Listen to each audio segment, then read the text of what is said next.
कुछ आदमी देखिए आज समाज में गलत माला पहन रहे हैं, गलत नाम कमा रहे हैं, गलत धंधा कर रहे हैं। एक बार कबीर साहब रास्ते से जा रहे थे। कबीर साहब अचानक दृष्टि दिए एक जगह पर, वहां देखा एक 70 वर्ष का बूढ़ा श्राद्ध करवा रहा है। कबीर साहब गए बूढ़े बाबा के पास, का बाबा ये क्या हो रहा है? का श्राद्ध। का किनका? का मेरा पोता का।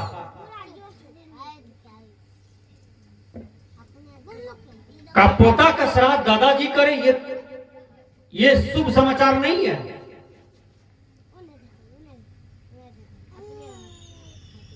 दादाजी की आंख से आंसू गिर गए। कहा कि बाबा आप सही बोल रहे हैं, लेकिन मेरा पोता पटना में पढ़ रहा था, कुसंग में पढ़ गए।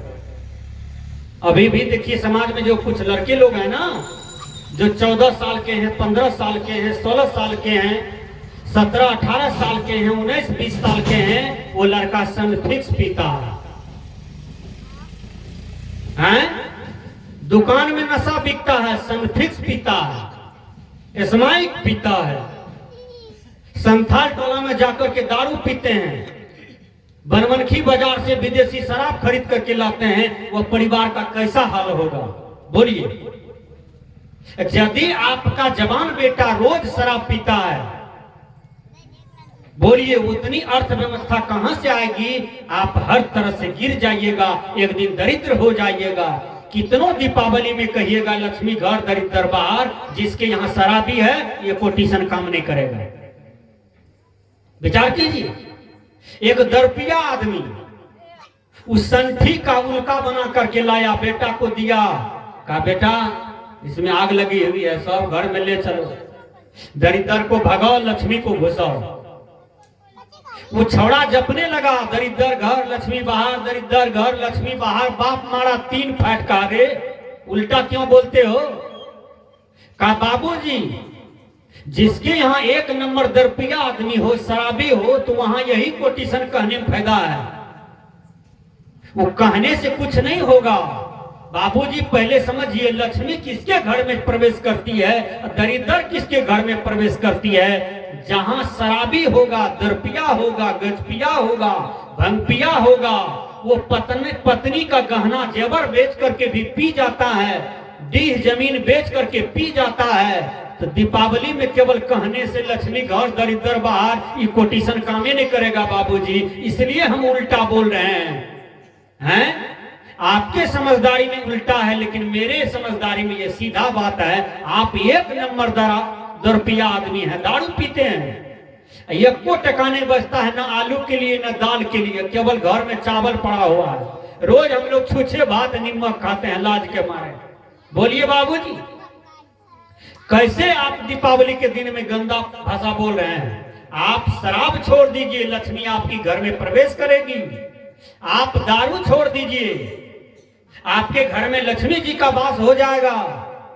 केवल अगरबत्ती जलाने से, मिश्री केला अक्षत चढ़ाने से, पटक्का फोड़ने से, चारों तरफ का कचरा हटा करके गोबर निपने से लक्ष्मी जी प्रवेश कर जाए, ऐसा नहीं होता है। लक्ष्मी उस घर में प्रवेश करता है जहां सुबह शाम सत्संग होता है, सदाचार का पालन होता है, जहां पूरे परिवार प्रेम के साथ जीवन जीता है और आदर पूर्ण व्यवहार करता है, समाज में बड़े लोगों को प्रतिष्ठा देता है, छोटे लोगों से प्यार करता है, जम करके परिश्रम करता है, धन कमाता है। उसी घर में लक्ष्मी का प्रवेश हो जाता है, केवल कहने से नहीं होता है।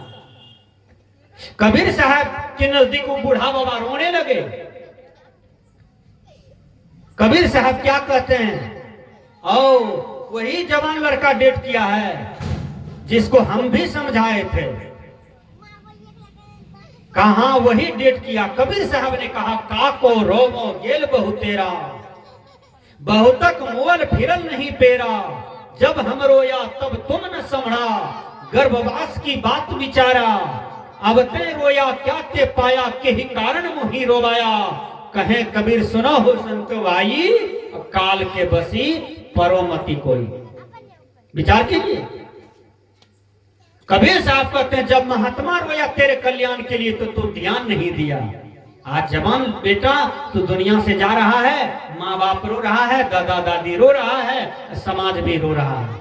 केवल एक दारू शराब के चलते तुम्हारा किडनी फेल हो गया, पाचन क्रिया फेल हो गया, अंदर में घाव हो गया, कैंसर हो गया और तुम जवानी में मौत के घाट में उतर गया।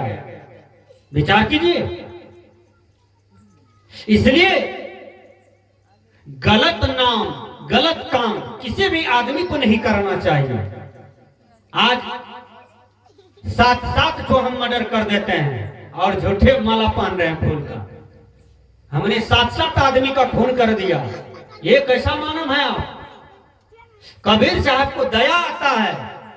आज भी देखिए नरसंहार चालू है, नरसंहार, मानव का संहार चालू है। लोग लोगों की हत्या कर रहा है, ट्रेन में, बस में, एकांत में।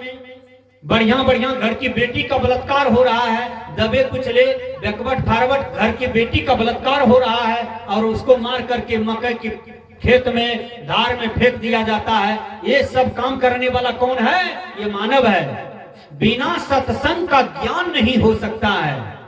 मानव तब तक गलत करता है, मानव तब तक वह मानवता का हनन करता है जब तक उसके अंदर में ये 7 दिव्य गुण नहीं आ जाएंगे, तब तक उसके अंदर में, अंदर से ये गलत काम नहीं जा सकता है। वो क्या है? दया, क्षमा, सत्य, शील, विचार, विवेक, वैराग। ये होना चाहिए। हर मनुष्य के अंदर में वैराग्य भी हो। वैराग का केवल बेस कबीरपंथी नहीं लेगा, हर मानव के अंदर में वैराग होना चाहिए। वो वैराग क्या है? मैं पत्नी के बीच में हूं, बाल बच्चों के बीच में हूं, गुरु शिष्य के बीच में हूं, लेकिन भीतर से समझिए मेरा नहीं है। हमने इसके साथ में व्यवहार निभाने का वादा किया है, हम फर्ज निभाने का वादा किए हैं, लेकिन ये मेरा नहीं है। हम अकेले हैं, ये भी अकेला है, हमारी पत्नी है, आज इस जन्म में मिली है, ये भी चली जाएगी एक दिन दुनिया से, हम भी चले जाएंगे, हम भी कहीं जन्म ले लेंगे, ये भी कहीं जन्म ले लेगा। तब आप साथ कहां पर हैं? बोलिए, क्या अगले जन्म में दोनों साथ रहिएगा? इसकी कोई गारंटी है? नहीं। इसलिए अपना या अपना फर्ज को निभाते चलिए। है बच्चा, मुंह बंद करो। अपना या अपना फर्ज को निभाते चलिए। जो फर्ज निभाते चलेंगे तो उस पर कर्ज नहीं होगा। विचार कीजिएगा। कैसे? जनक जी विदेही कहला गए। ध्यान दीजिए। क्यों? जनक जी गृहस्थ आश्रम में थे, बढ़िया साधु थे, गर्भ त्यागी सुखदेव को चेला बना लिए हैं। सुखदेव को कहीं गुरु नहीं मिला और जनक जी के चरणों में ऐसा ज्ञान प्राप्त हुआ कि उनको गुरु बना लिए। और जनक जी विदेही थे। क्यों? क्योंकि वो फर्ज निभाते थे, केवल फर्ज निभाते थे और परम विरक्ति थे गृहस्थी में। जनक जी महाराज, उसी तरह से आपका जीवन हो। मैं बता देता हूं कि आप शरीर में हैं, शरीर आपका नहीं। आप धन दौलत के साथ हैं, धन दौलत आपका नहीं। आप जाति कुटुंब के साथ हैं, लेकिन जाति कुटुंब आपका नहीं। सब छूटेगा। असंग रहना है। कैसे? सब संग रसिए, सब संग बसिए, लीजिए सबका नाम, हाँ जी कहते रहिए, रहिए अपनी ठाम। यही असंग का परिचय है। एक लड़का परीक्षा देने जाता है, रूम लेता है 7 दिन के लिए। 7 दिन पूरा हुआ तब क्या होता है? मालिक आया, कहा कि लो बक्सा, टका जमा करो, निकलो। दूसरा आदमी खड़ा है, तुरंत बक्सा में सामान करवाया, कहा निकलो, 7 दिन के लिए तुम बात किया था, टका जमा करो, निकलो। टका जमा किया, लिया बक्सा, चल दिया। दूसरा आदमी आया, एडजस्ट हो गया। वही इस दुनिया में हो रहा है। आप मर रहे हैं, आपके मरने से पहले 2 पुतहु आकर के डेरा बना लिया है। वो भी मरेगी तो फिर 2 पुतहु आकर के डेरा बना लेगी। जिंदगी एक किराए का घर है, एक ना एक दिन बदलना पड़ेगा। मौत जब तुमको आवाज देगी, घर से बाहर निकलना पड़ेगा। कैसे? एक बहुत सुंदर कथा